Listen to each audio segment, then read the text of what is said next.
Although the term metamorphosis evokes pictures of butterflies emerging from chrysalises, in Alien, Earth, it refers more to the lost boys than the xenomorphs. Metamorphosis is described as a transformational shift, frequently from an immature form to an adult one. Morrow asks slightly another crucial question in episode 3, when is a machine not a machine? It is clear that the two concepts are connected. Boy Kavalier's artificial offspring are intended to mature rapidly, but what will they develop into considering their special combination of human awareness and artificial bodies? What definition might it have?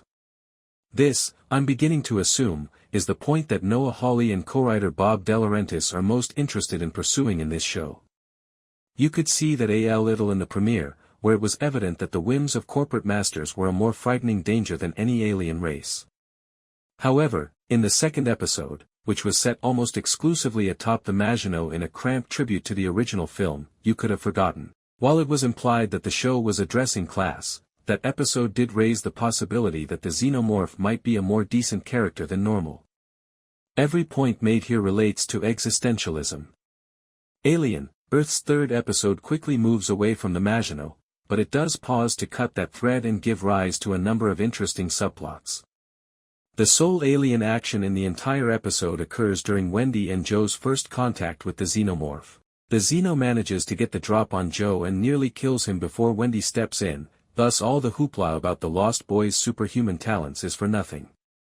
Even so, she suffers severe injuries even though she manages to decapitate the creature. This happens off-screen, behind a metal door that is expertly staged in the scenario. Due to this choice, Wendy and Joe, who received the most of the attention in the first two episodes, are largely ignored for the duration of the show. The other Lost Boys, Nibs and Curly, who are actually Lost Girls, as well as Slightly and Smee occupy the space they leave behind. Numerous events are taking place here, both thematically and narratively. The concept of what the children have given up for immortality is making Nibs disillusioned. They get to live forever, but only as the objects of a barefoot boy genius whose interest in them is already dwindling. He appears to be nurturing this instinct in a spooky flirting manner, but at his core, he is a child. Whether he is a prodigy or not, he is blind to the risks involved in his sudden desire to own the Xenomorphs and the consequences of raising a child who may outgrow and outwit him in the future.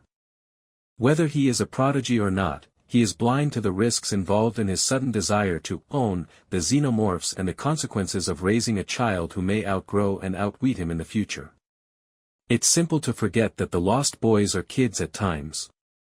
However, Slightly and Smee make a big impression in a number of subtle ways as well as some more overt, humorous ones. Their natural tendency to shelter behind Kirsch when they feel threatened, as well as the way they converse and engage in silly games while sitting around a Xeno egg. Morrow, who finds them remaining on the Maginot debris and is instantly captivated by their nature, finds them to be a pleasant counterpoint. There's some disagreement over his own. He is a cyborg that has been on a quest for 65 years to recover the Xenomorph samples that he lost control of right away.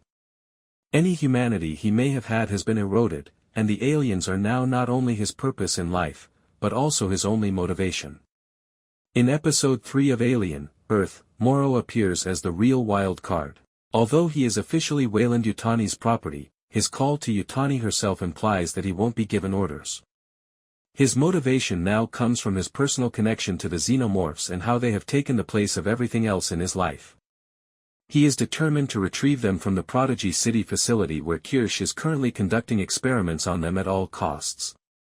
He accomplishes this by passing through Slightly, whom he had previously discreetly implanted with a small gadget that enables him to speak straight into Slightly's brain. Similar to Boy and Curly, this is another case of a child being practically raised, this time as a friend, for the evil intentions of those who do not want them. Morrow is too much of a machine to feel bad about manipulating Slightly, but he can remember enough of his humanity to know how to do it. It's an interesting dynamic all around. And that's not even counting the more classic alien content, which is where this episode ends. Through Kirsch's research, the tiny Xeno tadpole that inhabits the facehugger is discovered. After being taken out, it is put in a tank containing Joe's removed lung and promptly burrows into the organic tissue. Meanwhile, Wendy is being tortured by snatches of the experiments, stumbling along the corridors in misery. She has a biological connection to the Xenomorph somehow. Is there another, darker reason for that, or did it occur when she battled the Xenomorph? In any case, the question is interesting enough to keep us interested until the following week. For those who haven't experienced pre-teenhood, the response is, that's really awesome. Part of the reason this plot works so well in Alien, Earth is because Hawley and the crew make a special effort to keep that curiosity on screen. The core of this program is the straightforward, unadulterated bond between Smee and Slightly, which is evident in everything from calling each other out for swearing to their, bro, check this out, dynamic as they high kick over the Xenomorph eggs. It's by no means the most significant plot point, but small things like these can make the difference between a dull story and one that is rich and captivating. Thus, the Xenomorphs do appear to be just as fantastic as the well-known sets. It's also amazing to hear their radio communications with unfiltered voices. The best portions of this performance are when Morrow meets Smee and Slightly, and there is also a split diopter shot, which is really fascinating since it shows figures in the foreground and background in focus simultaneously. I was likewise relieved to leave the Maginot for this reason. This episode makes it obvious that action-packed content is not what we're here for, even if Wendy and her brother Hermit narrowly escape defeat in another close encounter with the Xenomorph. Although it's a very lovely bit of action, the questions these kids are beginning to ask themselves are far more fascinating. Tootles is overly eager and desperate to be a useful scientist, Curly competes to be Boy Kavalier's favorite, and Nibs is obviously struggling with her new existence as a synthetic. The purpose of this episode, which is aptly named Metamorphosis, is to advance their storylines while juxtaposing their innocence with some very terrifying scenes so that we don't forget the Lost Boys were, until recently, children with life-threatening illnesses.